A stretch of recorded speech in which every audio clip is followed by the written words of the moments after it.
coming up tonight on The Draw, Canada's complete wrestling radio show. The Elimination Chamber has taken its toll and named its champions. With Chi-Town in the rearview mirror, the landscape of the WWE has been reshuffled just in time for the showcase of the Immortals. So let's kick it into fifth gear as we're officially 44 days away from the bright lights of Sin City's WrestleMania 42. A Viper strikes again, MAMI manifests destiny, a couple hometown heroes, returns, reveals, and debuts. The rapid fire news of the week is stacked like never before. It's very nice, not very evil. Oh, and Hutch is here to break down Triple A on Fox. And in tonight's main event, we're joined by a household name of the Monday Night Wars. Today isn't just about the highlights, it's about the honest truth. We're diving into the highs of those WCW glory days and the headlines that followed as we sit down for a deep conversation with Marcus Buff Bagwell. This is a side of Marcus that you've never heard before, and trust me, you won't want to miss this one. We're tough, we're the stuff, and our listeners can't get enough. It's The Draw, right here on TSN 690.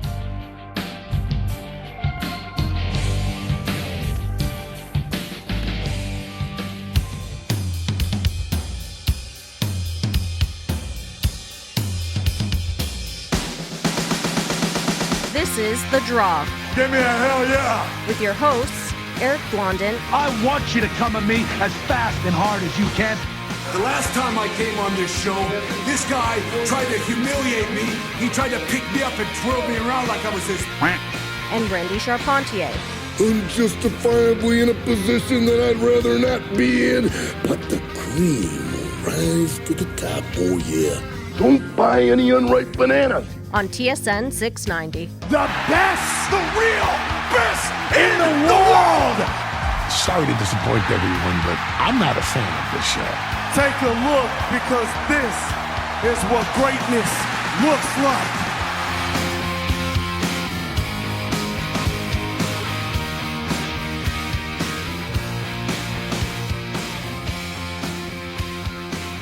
Hello, friends. It's me, Eric Blondin, here on TSN 690. You are locked into The Draw, Canada's complete wrestling radio show.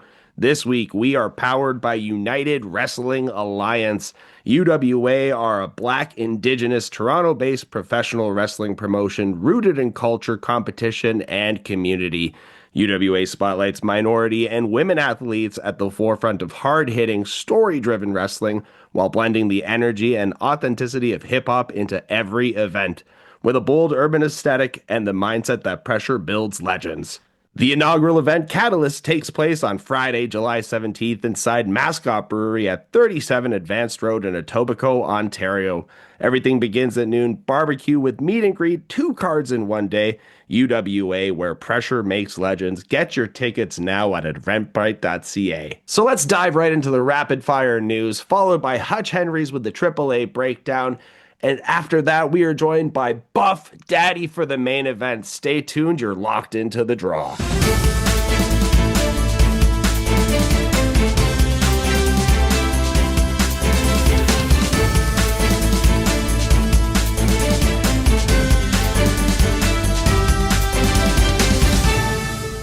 This is the Rapid Fire Wrestling News of the Week with me, Eric B., on The Draw. In his 10th appearance, Randy Orton emerged victorious in the Elimination Chamber main event. The match saw the shocking return of Seth freaking Rollins, who revealed himself to be the Masked Man and interfered to eliminate Logan Paul. Drew McIntyre also made an appearance attacking Cody Rhodes. Orton capitalized on the carnage, hitting Rhodes with an RKO to secure his win.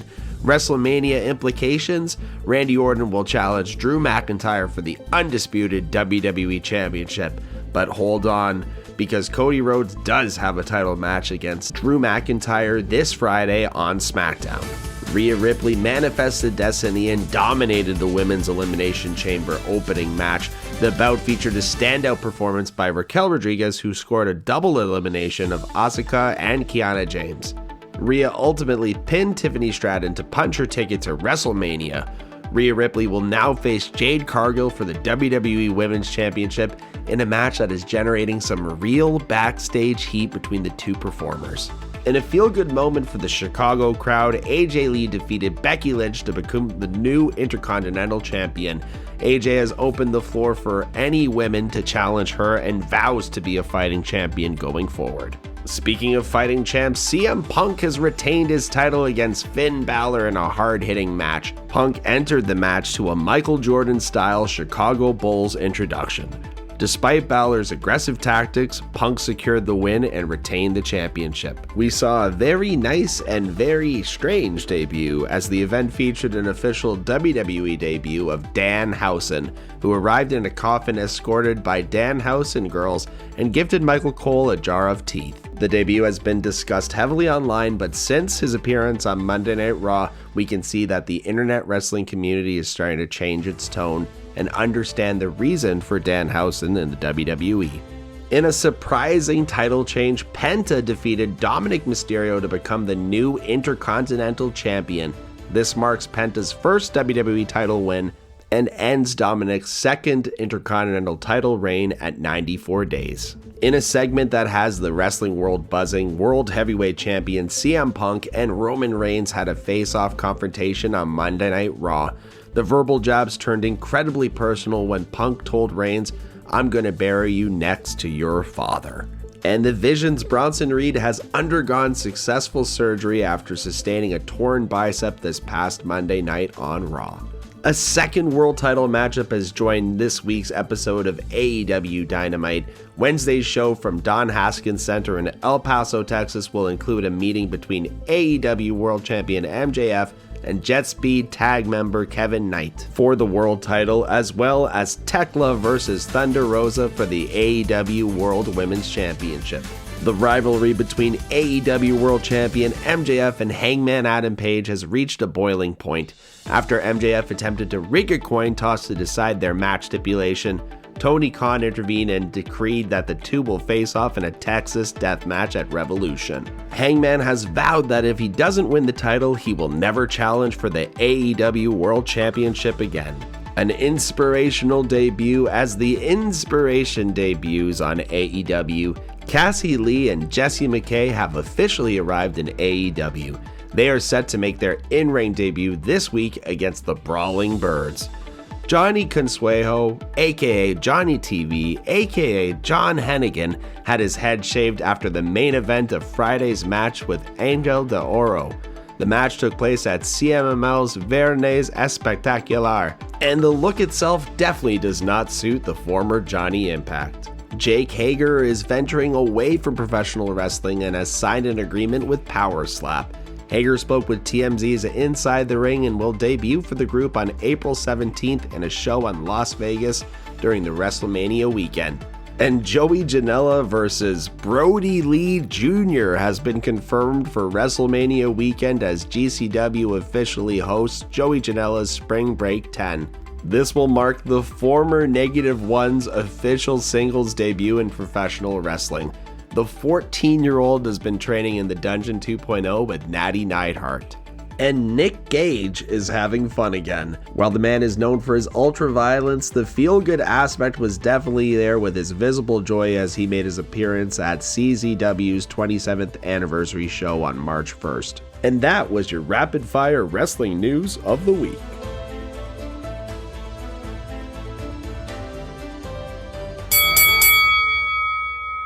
It's AAA on Fox from Saturday, February 28th.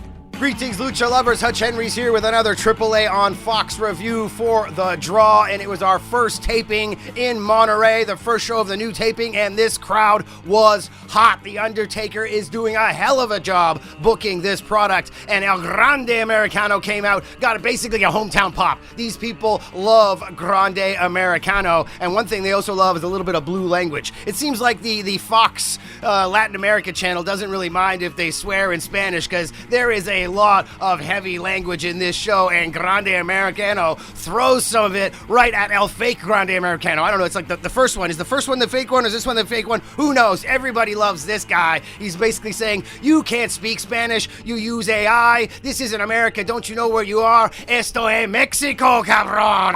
We've got our good friend here to help us with our review today. He basically calls Grande Gable a fake chaparro, basically saying, you're a short guy. He's stealing my name, stealing my colors, my identity, everything. But I have a good friend in the back right now who's gonna prove you can't speak Spanish. Pimpy, where are you? He holds his finger to his ear, and she's backstage at Grande Gable's dressing room. Knock, knock, she asks him. He comes out, I got a question for you. Quesadilla con queso sin queso? And he's like, no bueno. She's like, no, quesadilla con queso, sin queso. You want quesadillas with cheese or without cheese? What do you want? You want fries with that, pal? He's like, no, he snaps. Pimpy pushes his way into the locker room, and he is met with punches, a chair, a complete beatdown, and to the point that the medical update on Pimpy later is that he has contusions, cervical spine injury, he needs x-rays, CTC scans, he's out for the night, and when Kaiser Americano goes to visit him in the ambulance, he's like, oh, el viejo estúpido infeliz me dejó así. He's like, oh my God, this stupid left me like this. I can't believe it. You, Kaiser Americano, you need to go and you need to take my place in the main event tonight in the Rey de Reyes qualifier match. And he agrees to do it. And the crowd pops huge. The crowd is hot all night. And they are hot in this next match. Jack Cartwheel, my boy, you can see him at the Man Lucha on YouTube. He's taking on Dragon Lee for the #1 contendership to the Cruiserweight Championship. And we see that last week in a recap that TJP kind of got screwed or screwed himself. I don't know. But basically, this match is going to take that spot that TJP wanted as the #1 contender, and it's a fast, technical exchange. Jack Cartwheel, Crucifix Driver, Sasuke Special, all your favorite Jack Cartwheel action. But Dragon Lee counters, super kicks, topes, tribute with the Styles Clash, and finishes him off with Operation Dragon for the pin. He is the new #1 contender, but TJP comes down. Tranquilo, amigo, Laredo un tramposo. He's saying, calm down, bud. Laredo cheated. You're not #1, you're #2. I should have been #1 contender. But before he can say anything more, Laredo attacks him from behind, pushes him into the ring. All three guys are battling like crazy, and then off the top rope, Jack Cartwheel takes them all out, grabs the Cruiserweight Championship, holds it high, and I'm telling you, this is just like Elimination Chamber. Randy Orton's got the title shot, but I think we're going to have a multi-man match, and same thing here, Dragon Lee, #1 contender or not, I think you're going to have to contend with all these boys. But speaking of something to contend with, we go backstage, and Vikingo's basically saying, well, Dan, listen, if Omos wins the whole shebang, the Rey de Reyes, I mean, he's going to be going after me, right? Because I'm going to beat Dom for the title, so that means he's going to be #1 contender. What's going on here? And Roldan is not impressed with this. He's like, are you questioning me? You don't have faith in my vision? Why don't you worry about yourself and making sure you win that match, you little and don't worry about my plan. My plan is foolproof. I got it all covered. So we are teasing some stuff here, and perhaps one of them is the overconfidence of El Ojo.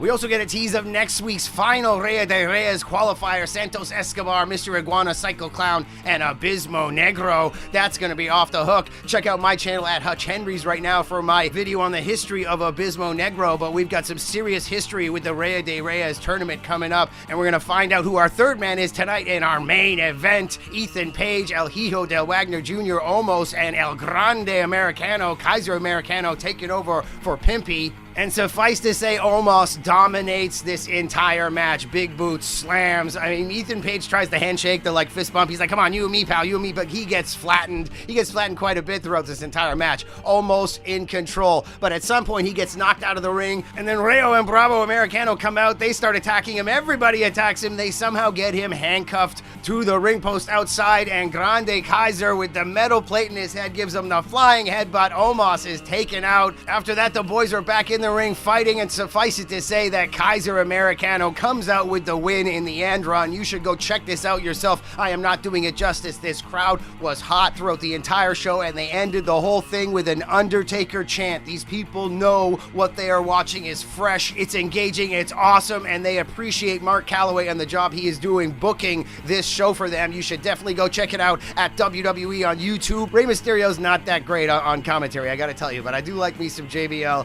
and some Corey Graves, and I do like being here every week on The Draw. Join me next time with some more lucha.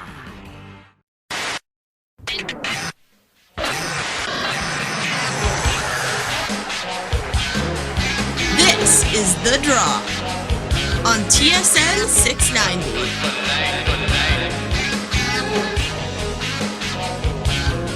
And we are back here on The Draw, the pro wrestling radio show here on TSN Radio 690. And we are joined by a staple, a permanent fixture of the Monday Night War era. He is a 5-time, arguably 6-time WCW Tag Team Champion, United States Champion, the innovator of the Buff Blockbuster as well. It might be a little gimmick infringement, but he's buff, he's stuff, and the girls can't get enough.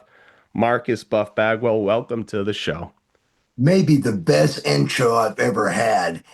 And it is true. Argumentally, I could be a 6-time world tag team champion. 1997 Halloween Havoc. I tag team with Rick Steiner against Scott Steiner and the Giant.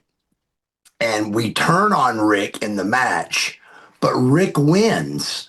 And I was Rick's partner for the World Tag Team belts. I don't even think it's an argument. I'm a 6-time World Tag Team Champion, but it just would be hard to show the world that. But that's a true. I just happened to watch that one day about a year ago, and not even that long, and I was like, oh my God, I'm a 6-time, and I don't think a 5-time World Tag Team Champion. Matter of fact, I know it hasn't. A 5-time World Tag Team Champion with 4 different guys in the same company has never happened. No, it definitely hasn't. I did a little fact checking here before we started talking, and you're the one holder of that record as well. Absolutely. Let's talk a little bit more about Marcus Buff Bagwell. Let's talk about Marcus Bagwell before we get into Buff, and let's talk about getting into professional wrestling before we really see the Buff character emerge, right? At what point do you start to feel like a change might need to happen with your character, or is that kind of thrust upon you at that point to kind of adapt and change with what's going on in the business? Nothing was thrown on me. It was the opposite. The company loved my name. I, from day one, hated using my real name. I like my name, but as a young person, as a young guy, I really was a little embarrassed of the word Alexander. I thought it was cool. My dad naming me after, I was supposed to be a girl. And I'm 56 years old. So when I was born in 1970, they didn't have the technology they have now where they can see what kind of baby it is and what gender it is and all that. So they go by, I don't even know, they go by heartbeat or something. My dad told me where I was supposed to be a girl and they were going to name me Tisha Lee Bagwell, and I was going to be called Tish. That was the story, and because we had 2 brothers and they wanted a girl, and I was going to be their baby girl, and the family was going to be complete. And out came a boy, and so my dad, they had to name me after I was born, and they came up with Thor and give me a hammer. They didn't know what to do, and my dad was a real power freak. Which I love. And so Marcus means great leader and Alexander means warrior or something. And I love both of those things. And I feel like I am both of those things. But so I really like my name now. But as a young guy, I never said the word Marcus ever. The only time I heard Marcus is when I was in trouble. My mother would be like, Marcus. So that was trouble. So I was Mark Bagwell for 18 years of my life. If I hear hey, Mark in the airport, that is a friend from years ago that's calling me. So I always look when I hear Mark because that's somebody that really knows Mark Bagwell. But when wrestling happened and I went to Dusty at 20 years old, really, I was Mark Bagwell. At 21, I went to Dusty for a meeting and he was like, I like your real name. And so I guess he didn't even know the word Marcus. So I was Mark Bagwell then too. So I get to the TV tape and I go over Rip Rogers and we had a country, let's see, what was his name? Um, wow, I can't believe I can't remember his name. It was a real popular country radio guy that was and they'll come to me in a minute. He was he was our WCW announcer. At the end of Yep. the match, he goes, and the winner of the match is Mark Alexander Bagwell. And so I go straight to Dusty. I said, Dusty, I hate that you're using my real name, but if you're going to do it, it's Marcus. And he rips his headset off and he goes, that sounds so much better. And I was like, oh my God. So Marcus Alexander Bagwell was set. And I got made fun of by Mark Marrow the most. And he would say, Too Cold Scorpio and Marcus Alexander Bagwell. I mean, I was devastated. I hated it. So I pushed forward, of course, though, and become successful and tag team of the year and rookie of the Yes. year as Marcus. My parents love it that I'm using my real name. Everybody loves it but me. I'm embarrassed about it. And then years go by, really. So I'd say 3 or 4 years, and then NWO happens. Hmm. And nobody came to me. They hated me trying to change my name. And I couldn't convince them to drop Marcus. I wanted to drop Marcus and just be Buff Bagwell.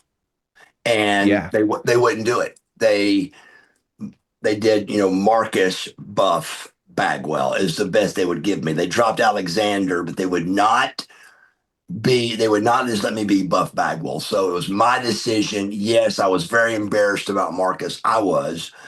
Looking back, I love it now that I was Marcus Alexander Bagwell, the rookie of the year. But if I had anything to do with it, I would have never been Marcus Alexander Bagwell.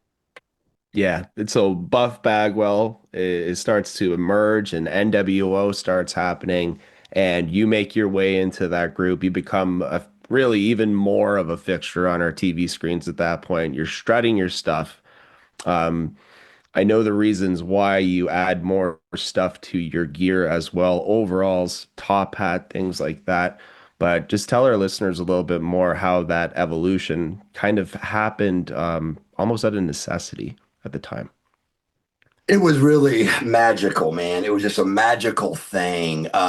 First off, every team I was in, I felt like I didn't feel like it. I was kind of the head guy. Not that there was a leader of the tag team, but I just enjoyed coming up with outfits and stuff. So every outfit you saw me and Too Cold in, it was me getting his measurements and calling the person and getting his colors and everything. And he would pay me, of course, but I took care of all of me and Too Cold stuff. And then Stars and Stripes, I took care of everything with Dale Wilkes with the outfits and stuff. And same with American Males and same with Buff Bagwell. I loved the outfit stuff and coming up with cool ideas and things. So when NWO happened, man, it was like, it was wonderful. It was like a yes. So I still don't quite know where the top hat came from. I know the story. The story is I was at a place called Lids, Hmm. Lids, and I think they're still very popular everywhere. And I loved hats. I still do love hats, and I would wear them backwards. And I always liked Lids had the ones that had Japanese stuff on the front, and on the back it would tell you what it was, and it was popular universities like California, Cal. So the front Right. would be some kind of crazy emblem, but on the back it would say Cal. And it was the coolest thing to me. I just loved it. And so I had a bunch of those. And one day I was buying some new hats. And back then they had fitted hats and they were truly fitted, like 7 1/4 and six and Yeah. three. I mean, it's crazy. And let me tell you, a haircut could make a huge difference because it didn't fit properly. So when you went to buy these $300 worth of hats, if your hair was cut a certain way, it was going to make a difference on how it fit. It was that big a deal. So going to the get a hat was a big deal. And at one of those things I was doing where I was buying hats, whoever was with me said, "Hey man, try that top hat on." And I said, "Why?" And so whoever was with me, I grabbed the top hat, I put it on, and it really did look good on me. And there was a girl, and she was like, "Hey, that looks good on you." And I said, "You think so?" And so I was rich, bro. So of course I bought it. And I'm not sure how it went from there to being part of the deal, but I think it was just when I broke my neck. Yeah, I was scrambling to stay alive. Nobody really knew all this was going to happen 20 years later. We thought I thought I was done. I wasn't on TV anymore. What's going on? And so the overalls, I lost 50 pounds when I broke my neck. And because I wasn't allowed to work out and I just had to lay there and it was just horrible. So the top hat and the overalls was to cover me up and to add things to my character while I was skinny and thin. And I wore a t-shirt and the overalls to cover up. And then when I got back into shape, bro, I couldn't get out of those overalls fast enough. Well, like to your credit, as a fan at the time, I noticed absolutely no difference because of the overalls. They really did do exactly what you were looking for them to do, right? And I know that moment for you when you were paralyzed in the ring was absolutely terrifying. And the thing that I take away the most from you talking about it is the positivity that you were offering to everybody else in the ring around you at that time. So I know it's not easy for you to relive that moment, but just share that experience a little bit more. I love reliving it. And this is something, what you just said at the end right there is something that I really didn't know till years later, or something I didn't believe in my heart until years later.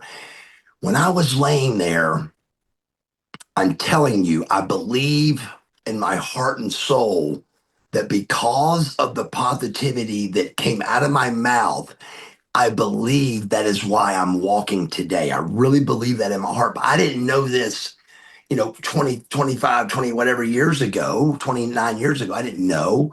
But I really believe today that because I said the words, and I said it out loud, and there was 3 witnesses, whether they remembered or not, I don't know. But 3 witnesses. And I said, guys, I said, don't be scared. I said, don't cry. I said, I can go to schools and talk to everybody like Christopher Reeves does. I said, I could do the exact same thing he does, man. And I'm not kidding you. Within maybe like the next second, but within a few seconds, Danny Young, our trainer, goes, "Your left hand is moving."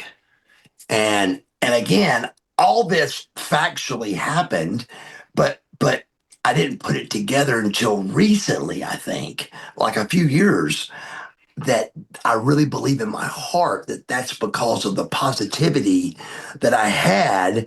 And I wasn't crying and going into the fact that I was paralyzed and it was over, because it was over, brother. It was over. I was paralyzed. There's no anything in my brain. Nothing is saying, "Hey man, you're not paralyzed." Everything was saying it's over. I said I can go to places like Christopher Reeves. Christopher Reeves was paralyzed, so it was just crazy that was going on, and it was. I really believe that positivity is what saved my life.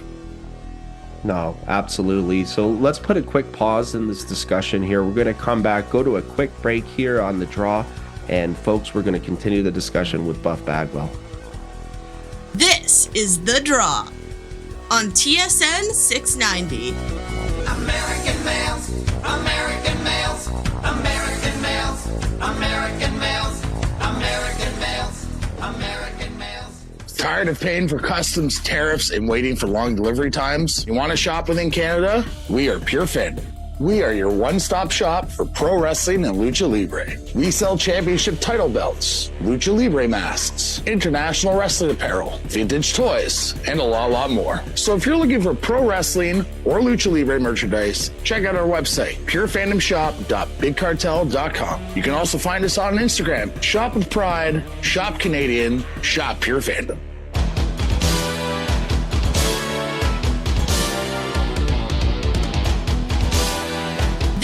Is The Draw on TSN 690.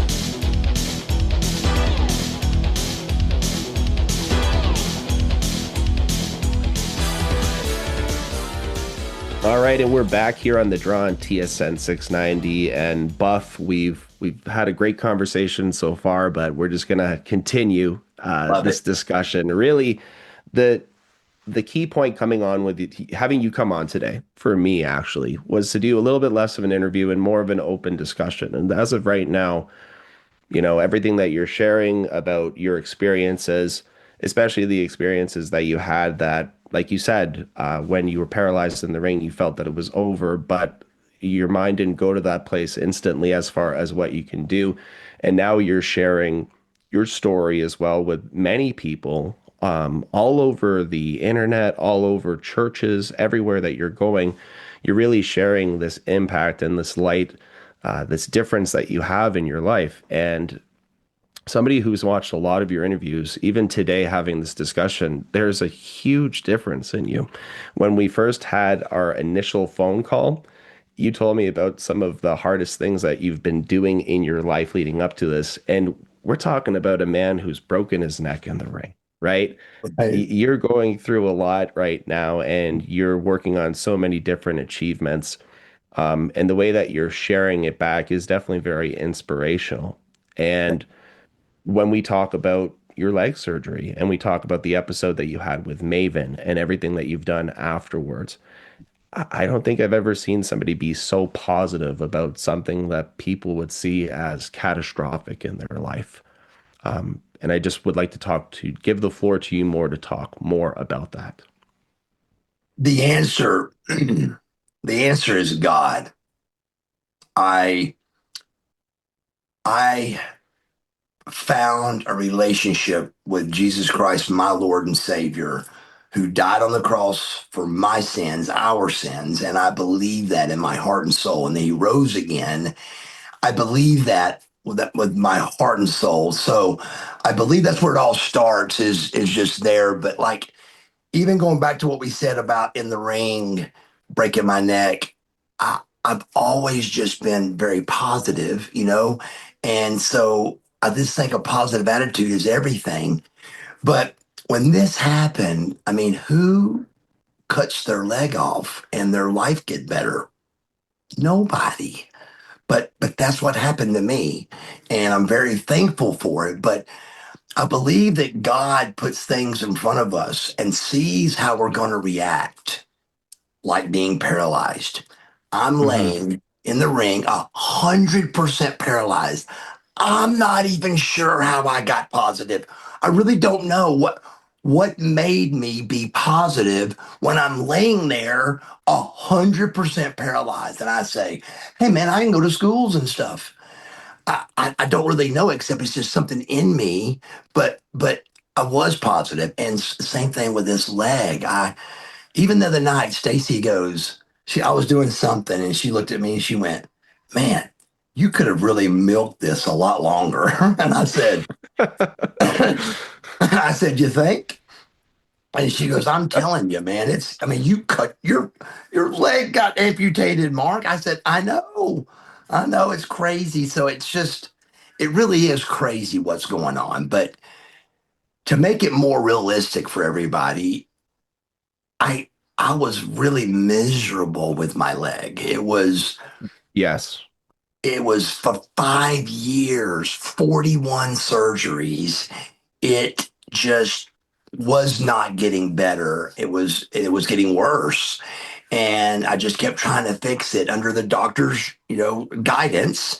We kept trying to fix it. And I really believe that I mean, I wish they would have 2 years ago said, let's cut your leg off.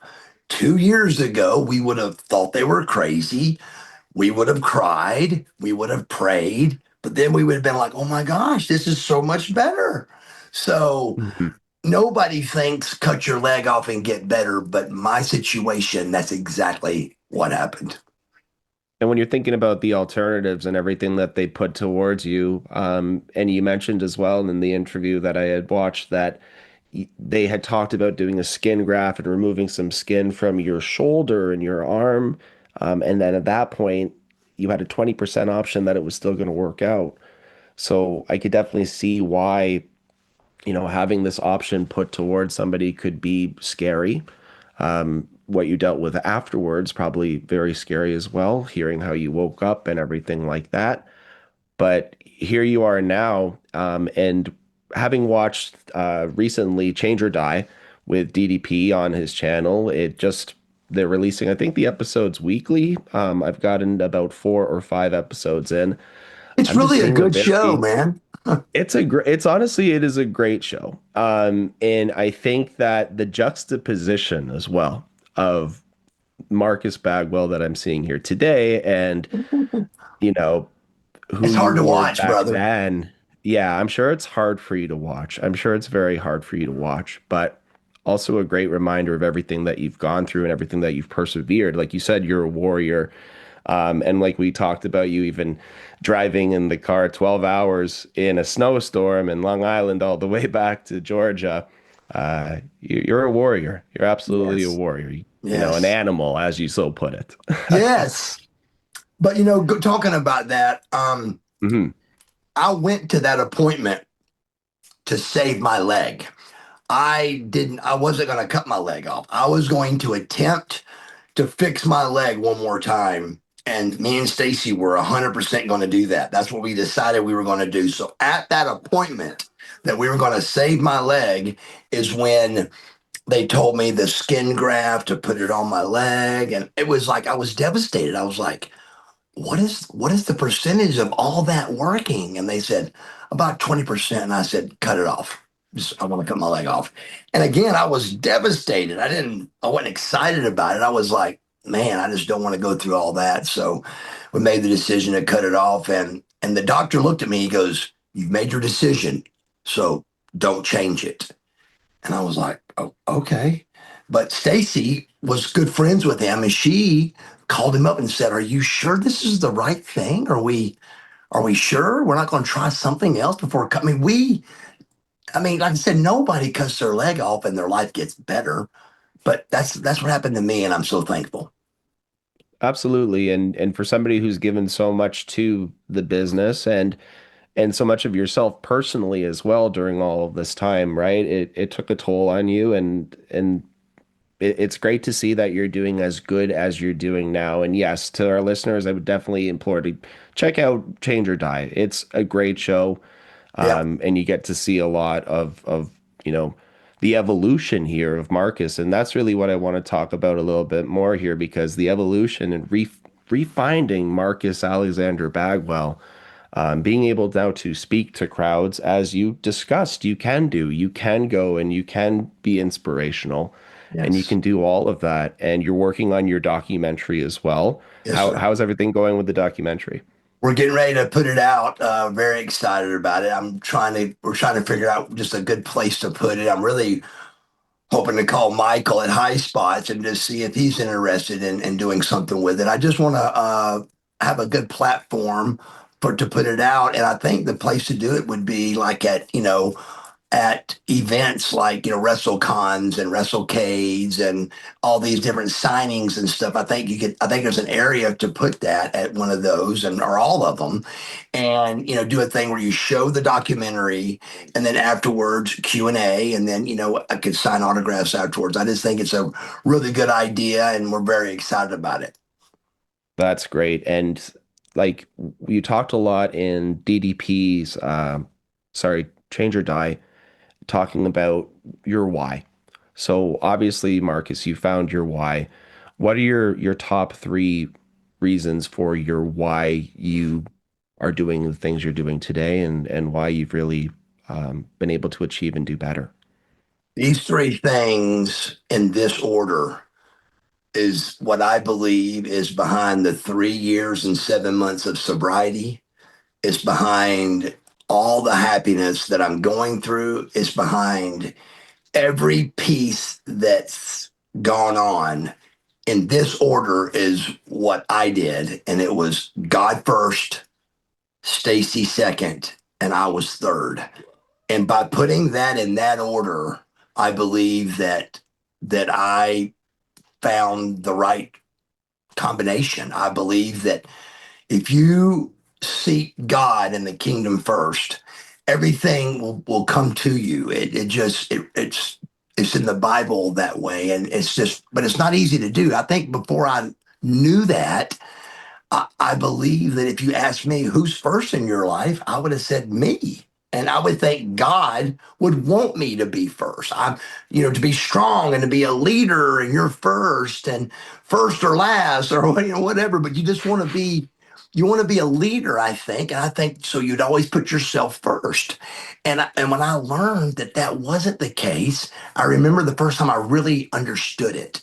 And it was at Jensen Franklin's church at Free Chapel in Gainesville, Georgia. And I'm sitting with Stacy, and he explains, a person will say, "Hey, your number one person, or your number one girl, or your number one guy, is he your number, huh? You're plus one. You're plus one, And he goes, that's not your plus one. That is your plus two, because God is number one."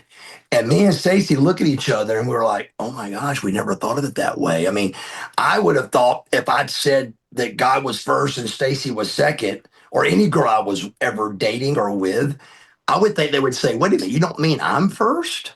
I mean, I really would think that's the way it would have been, but understanding God and what we're here for, God has got to be first. And if you do put him first, I do believe everything else falls in the right places. This is The Draw. Excellent. All right, guys, we're going to go to a quick break. Again, here we're coming right back with Buff, so stay tuned. You're locked into The Draw. Folks, we're back here on The Draw with Buff Bagwell, and we've talked about everything from your character to your evolution and stuff that you're doing now. But I'm kind of curious, because when we're still watching wrestling today, we see a lot of blockbusters moved into things. We see a lot of buff blockbusters or variations of such, flipping neck breakers, so to speak. So Marcus, I definitely wanted to ask you a little bit more about it. What's it like when you see the talent of today use the blockbuster? And would you like it to be referred to on TV as the buff blockbuster a little bit more? You've obviously talked to Stacy about this. So, yes, I do believe it should be called the Buff Blockbuster. I really do.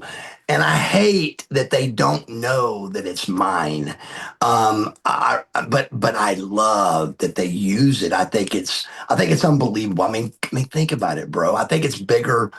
I think it's one of the biggest things in my career. I mean, to create a move 30, let's see, not exaggerate how long. So you got 26, 27, 28, I'd say 29 years ago, 29 or 30 years ago, I come up with a move called the Blockbuster. And every time I say that, I feel a little guilty not to plug Disco Inferno, because Disco Inferno is who named it. And I loved him doing that, but he helped me name it. And he goes, let's call it the Blockbuster. I go, that's perfect, man. And so I always want to tell that story because it's a true story. So the Blockbuster, man, it's a very different move. Where it came from is I'm a huge Rick Rude fan. Love ravishing Rick Rude. And he had the Rude Awakening. And I used the Rude Awakening on Scotty Riggs to join the NWO the night I joined. But I knew I couldn't copy the Rude Awakening. I had to make it a little different type of neck breaker. So that's where Off the Ropes came from. So me and Scotty Riggs, before our match in Cedar Rapids, Iowa, it sold out. We were in the hotel room trying to figure out the mechanics of it on the beds, like trying to figure out how to land. And So the first time I ever did it in the ring ever, it was live on Sold Out. And it was probably the best one I ever did because we were so nervous to get it in. But the blockbuster was created, and it's just really a much bigger deal than even I thought that they say that word, the blockbuster, because I created that. It's a great feeling.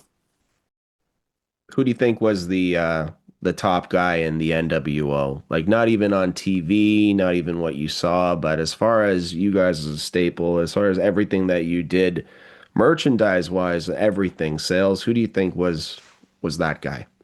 I think it's got to be Hogan. I really do. I think Nash and Hall were the brains behind all of it. Hmm. I mean, like, the Too Sweet, the For Life.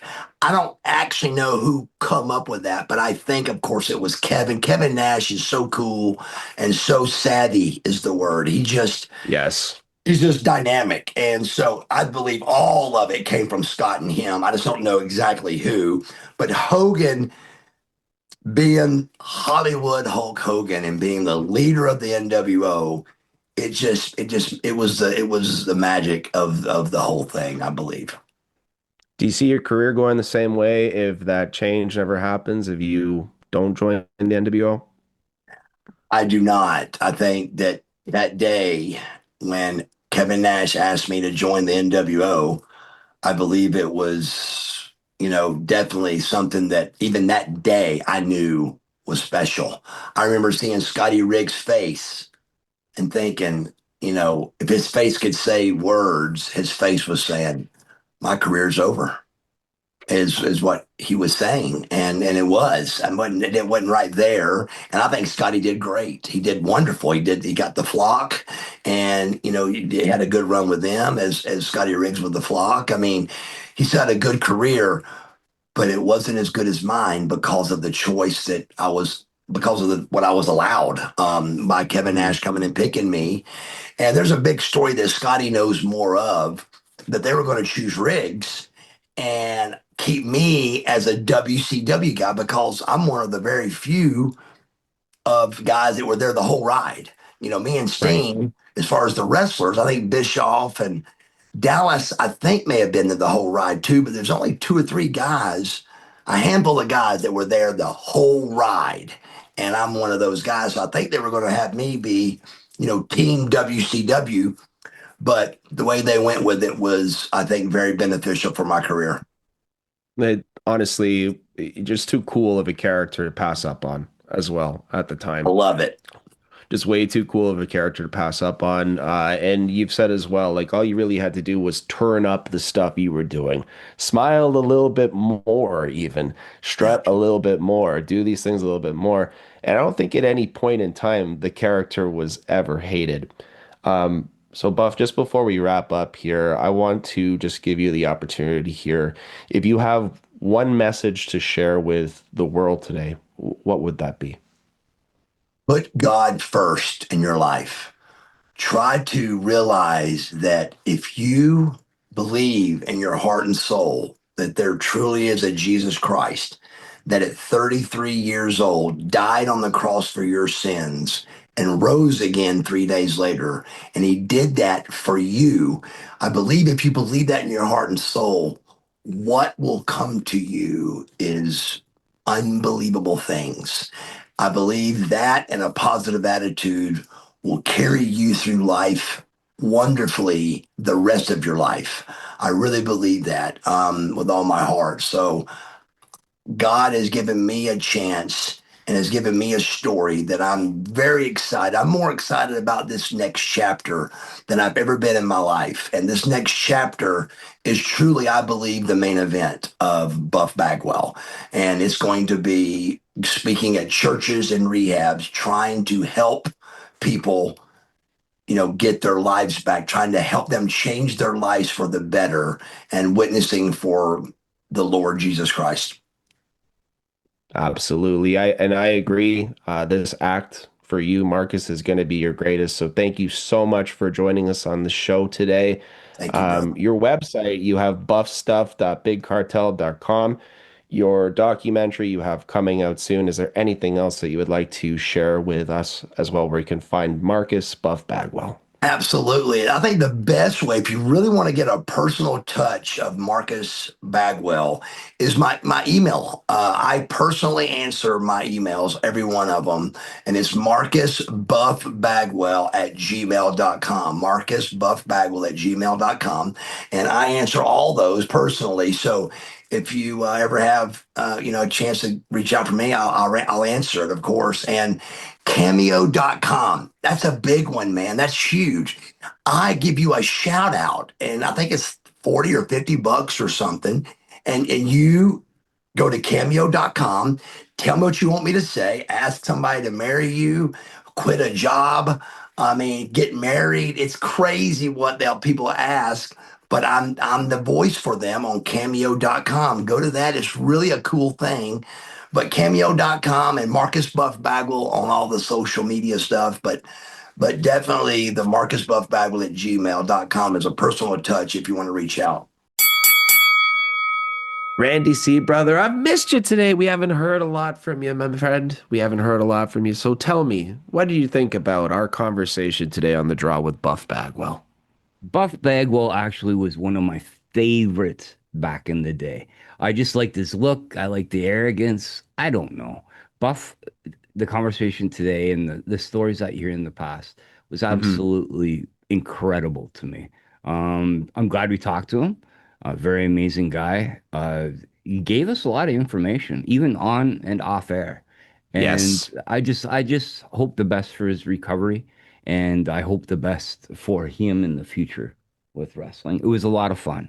So Buff Bagwell, thank you. We appreciate you, sir. Absolutely. The man living by Marcus now. We wish the absolute best for him, and to see the evolution of the man is something special to witness. And we're happy we had him on the show today and had a chance for you guys, our listeners, maybe to hear these stories for the first time. So Randy C, first of all, let's say thank you to our listeners for listening to another week here on The Draw. Thank you to TSN 690 for hosting us. And if the listeners wanted to go ahead and hear more of us talking, more of us discussing wrestling, or maybe more of what our network has to offer, where could they go ahead and do so? We are available on the YouTubes, youtube.com/DrawStrawsRaw. We are on all podcasting platforms. Just look up the Hub Sports Entertainment. We're going to answer your questions next week. I think we're going to definitely dive in finally and do that. We apologize. Just our interviews have been going so long. And we're going to answer all the questions. So, yeah, leave some comments. Or go to our website, thedrawradio.com, and just comment anywhere on the podcast, anything else. Or if you have a question, just do that. Facebook.com/The Hub Sports Entertainment. Yourself, Eric. Yeah, they can also go ahead and just message me on Facebook or on Instagram. I'm very accessible, and I'll definitely respond within a few hours. On Instagram, you can find me at Wrestling with Eric. That is without a W and without a G in the wrestling. So friends, until the next time, please take care of yourselves and each other and continue to live your lives impactfully. The UWA is coming this summer. Go get your tickets now. Live, laugh, and always love the Buff Daddy. Wrestling. This is The Draw on TSN Radio. Go follow them on the YouTubes at Draw Straws Raw, or go check them out on www.thedrawradio.com. Thank you for listening to The Draw.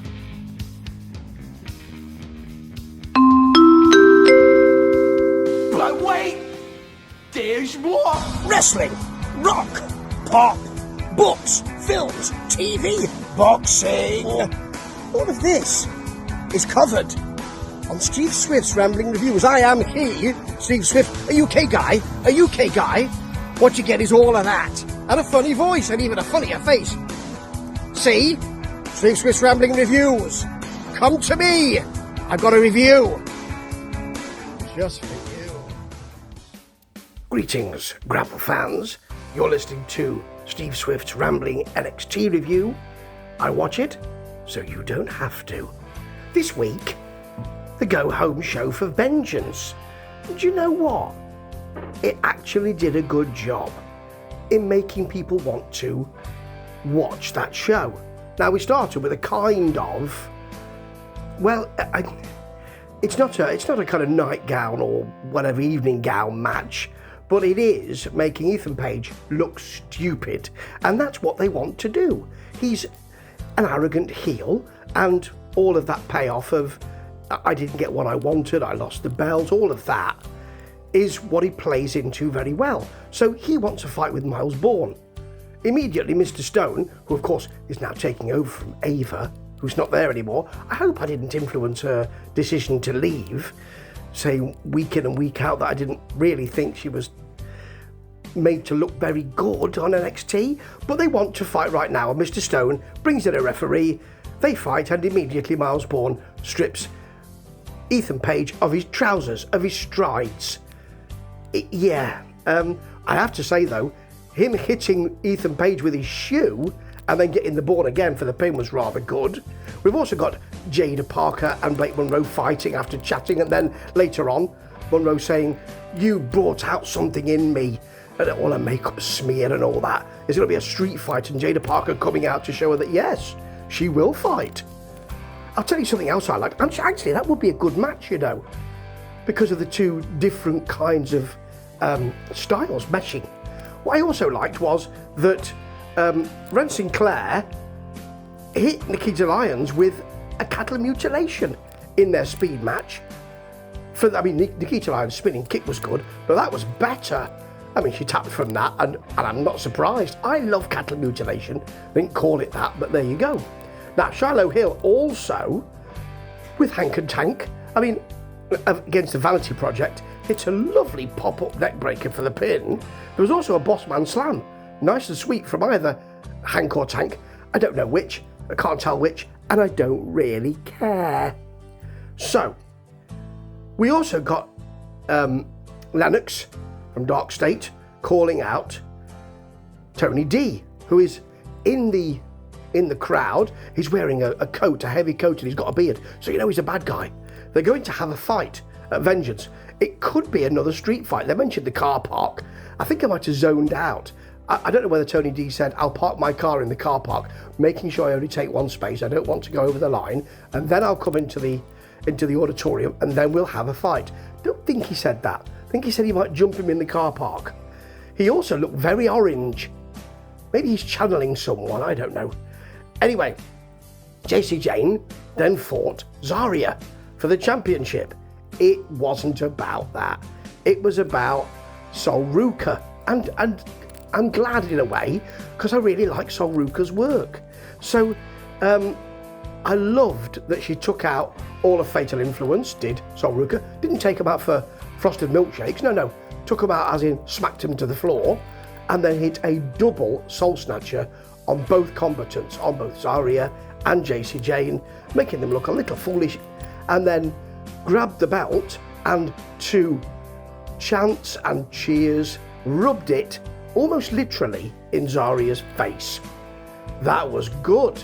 And this is shaping up rather nicely, which is why it's such a shame that they had to end with Ricky Saints in black and white leopard print duds, playing his acoustic guitar, not singing very well, doing a Joe Hendry bit, and then saying, "Of course I can't play guitar." No, we can tell. And then Joe Hendry coming out, getting jumped, and then Miles Bourne coming out and saving the day. Here he comes to save the day. I did like that there was a fall-away slam from Hendry into two others. I did like that, and they did the turnaround thing of the smile, did Miles and Joe, and they are the face of NXT, folks. It's the new era for Joe Hendry. Of course, it's the old era, really, because he's facing Ricky Saints. But this was good. I don't often say that very much. My word. It's a new era. You're listening to Steve Swift on The Draw on TSN 690. Ta-ta.